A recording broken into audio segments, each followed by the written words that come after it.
Chapter 14, The Rat's Second Letter, postmarked May this year.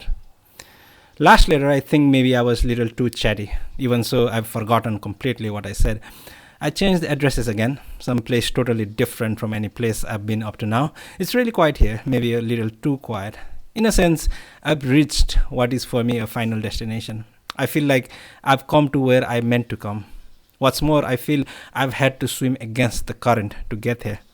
But that's nothing I can pass judgment on. What lousy writing!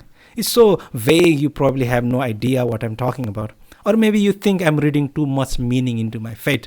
If that's the case, then the blame is all mine. I want you to know that the more I try to explain to you what's going on with me, the more I start to digress like this. Still, I'm in good shape, maybe better shape than I've ever been. Let me put things more concretely. Hereabouts, as I said earlier, it's incredibly quiet. There's nothing to do around here. So I read books. I've got enough books here to last me a decade. I listen to FM music or to records. Got a whole lot here too.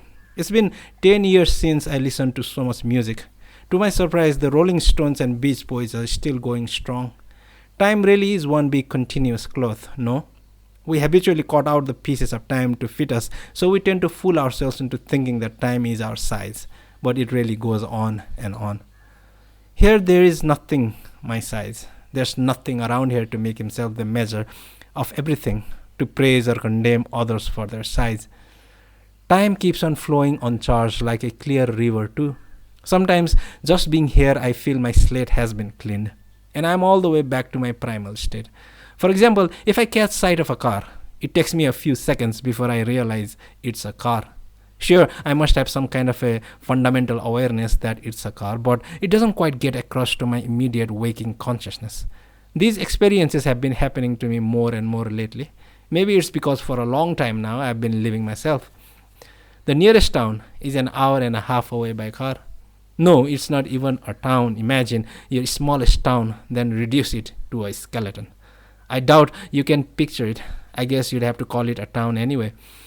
You can buy clothes and groceries and gasoline, and if you get an urge to see other human beings, they are there to be seen.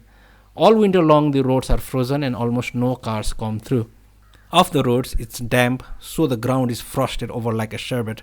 And when there's snowfall, it's impossible to tell what's road and what's not. It's a landscape that might as well be the end of the world. I came here at the beginning of March, driving through the thick of it, chains of tires on jeep, just like being exiled to Siberia. But now it's May and snow has all melted. From April on, the mountains were rumbling with snowslides. Ever hear a snowslide? Right after a snowslide comes the most perfect silence. Complete, total silence. You lose almost all sense of where you are. It's that quiet. Sealed off in the mountains all this time, I haven't slept with a woman for the last 3 months, which isn't bad as far as that goes. All the same, if I stayed up here like this much longer, I know I'd lose all interest in people, and that's not something I want to do. So I'm thinking that when the weather gets a little warmer, I'll stretch my legs and find myself a woman. I don't want to brag, but finding woman has never been much of a problem for me, so long as I don't care, and staying here is living proof that I don't care. Then sex appeals easy, not a problem. It's not a big deal for me to put the moves on. The problem is I myself am not at ease with this ability of mine. That is to say, when things get to a certain point, I lose track of where I myself stop and where my sex appeal begins. It's like, where does Oliver stop and Othello begin? So midway, when I'm fine, I'm not getting a return on all I'm putting into the situation, I toss everything overboard, which makes problems for everyone all the way around. My whole life up to now has been nothing but one big repetition of this after another. But this time I can be grateful, really I am, and I don't have anything to throw overboard. A great feeling. The only thing I could possibly throw overboard would be myself. So not such a bad idea, throwing myself overboard. No, this is getting to sound pathetic. The idea itself, though, isn't pathetic in the least. I'm not feeling sorry for myself. It only sounds that way when I write it down. Moan and groan. What the hell was I talking about? Woman, that's right. Each woman has a drawer marked beautiful, stored full of all sorts of meaningless junk. That's my specialty. I pull out those pieces of junk one by one, dust them off, and find some kind of meaning in them. That's all that sex appeal really is, I think. But so what? What's that good for? There's nowhere to go from there short of stopping being myself. So now I'm thinking about sex pure and simple. If I focus purely on sex, there's no need to get all bent out of shape whether I'm feeling sorry for myself or not. It's like drinking beer on the shores of the Black Sea. I just went back over what I've written so far. A few inconsistencies here and there, but pretty honest writing by my standards. All the more so because it's boring. I don't even seem to be writing this letter to you. Probably the post box is as far as my thinking goes, but don't get on my case for that. It's an hour and a half by jeep to the nearest post box. From here on, this letter is addressed to you. I've gotten two favors to ask of you. Neither is in the particularly urgent category, so whenever you get around to taking care of them, it's fine. I really appreciate it.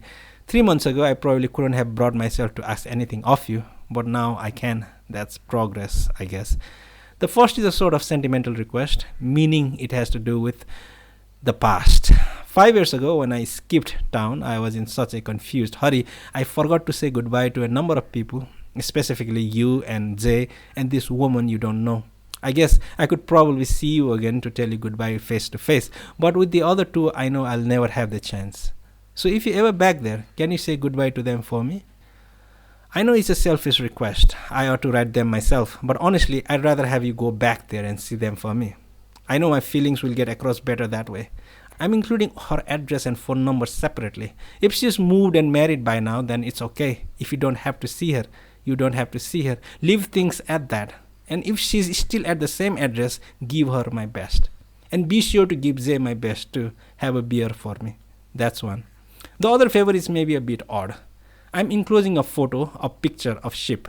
I'd like you to put it somewhere. I don't care where, but someplace people can see it. I realize I'm making this request out of the blue, but I've got no one else I can ask.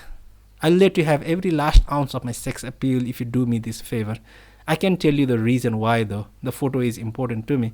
Sometime at some later date, I'll explain everything to you.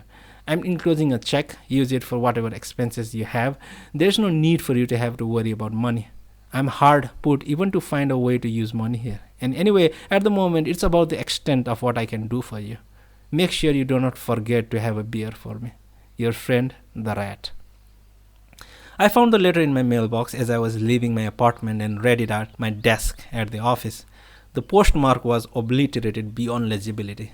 I tore open the flap. Inside the envelope was a check for 100,000 yen. A piece of paper with a woman's name and address, and a black and white photograph of ship. The letter was written on the same pale green stationery as before, and the check was drawn on a bank in Sapporo, which would mean that the rat had crossed further north to Hokkaido. The bit about snow slice didn't register with me, but it did strike me, as the rat himself had said, as an honest letter. Besides, nobody sends a check for 100,000 yen as a joke. I opened my desk drawer and tossed it in the whole lot, envelope and all. Maybe it was because my marriage was falling apart at that time, but spring that year had no joy for me. My wife hadn't come home in 4 days. Her toothbrush by the wash basin was caked and cracked like a fossil. The milk in the refrigerator smelled sour, and the cat was always hungry. A lazy spring sun poured in on this state of affairs. At least sunlight is always free. A long drawn out dead end street, probably just what she meant.